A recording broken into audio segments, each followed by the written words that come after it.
It is cold and flu season, and I'm going to show you how to make Italian penicillin soup. Now that's the nickname. It is actually Italian pastina soup. I am not Italian, I'm Appalachian, but I'm going to show you how I make it. It is good, and they say it is good for whatever ails you.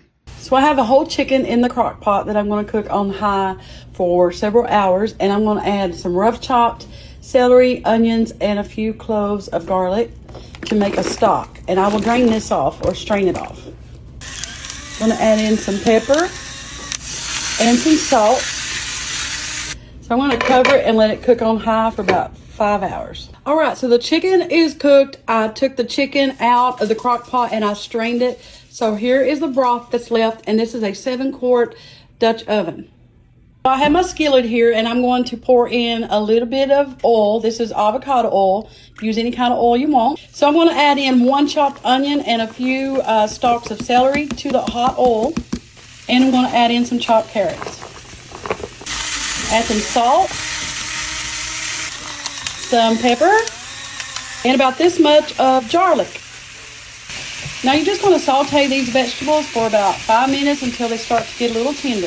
All right, so now it's time to put this yummy soup together.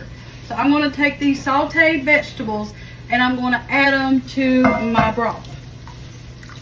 Put all of that in there. Now once you add the vegetables, you just want to bring it up to a boil. So I like to doctor mine up a little bit and add some of this Better Than Bouillon chicken base. It's so good, it's a paste. So I'm going to add about a tablespoon or so. All right, so I'm adding about that much. Now it's about to strike a boil. That's what my mommy always said, strike a boil. I'm going to add some of the chicken in. I don't like a lot of dark meat in my soup, so I'm adding mostly the white meat from the chicken. We'll just use the rest of the chicken for something else. So I'm just going to give it a taste to see if it needs any more salt. I'm definitely going to add some more pepper here in a second. Because that Better Than Bouillon has some salt in it, I don't want it to be too salty. So let's blow it off a little bit. Don't want to burn the hair off my tongue. Yeah, I could use a little bit more. Here goes some salt and some black pepper. Now it is a boiling, and now it's time to add the pastina. So this is what I'm using, and I'm going to use about a cup. So in it goes. Get me a good facial. Now this will swell up, so this will absorb some liquid. So about a cup is usually all you need.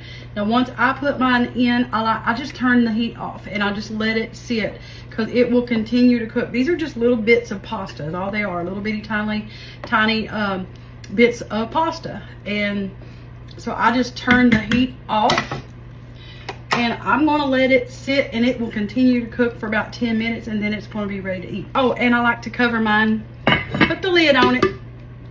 Now this is what it looks like after it's been sitting for about 10 minutes.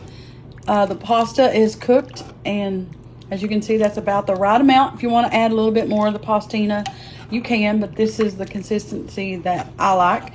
And it will thicken up actually a little bit more too as it cools off. Now it's time to eat this here soup. And I love this soup. I made it before. It's so good. Kenzie likes it too. Roger's not much of a soup guy, but y'all, it is so good. You can use whatever pasta you want. If you don't want to use the pastina, just use regular noodles.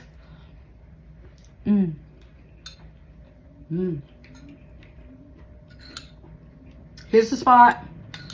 You can freeze it, eat on it for a few days. I like mine with crackers, but y'all, gotta try this Italian penicillin soup. It's so good.